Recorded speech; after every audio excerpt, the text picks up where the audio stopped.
Michael Cohen, an ex-lawyer of former President Donald Trump, claimed that the GOP nominee's continuous criticism of those handling his prosecutions is a deliberate strategy to provoke his supporters into attacking them, RadarOnline.com has learned. Trump, who had previously bombarded New York civil trial Judge Arthur Engoron for months, continued his attacks on Judge Juan Merchan, who is overseeing the former president's criminal trial in Manhattan, which is set to begin on April 15. District Attorney Alvin Bragg alleges the ex-president falsified business records to conceal hush money payments to cover up extramarital affairs with adult film star Stormy Daniels.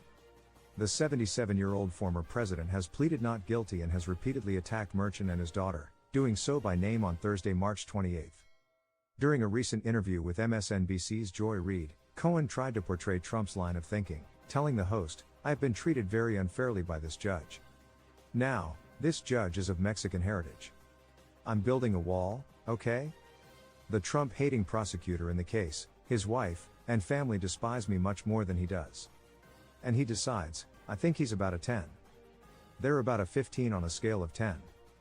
Then you have deranged Jack Smith, who's a Trump hater and represents all the Trump haters. You have a radical left attorney general like Letitia James, who's a disgrace to our country," he continued.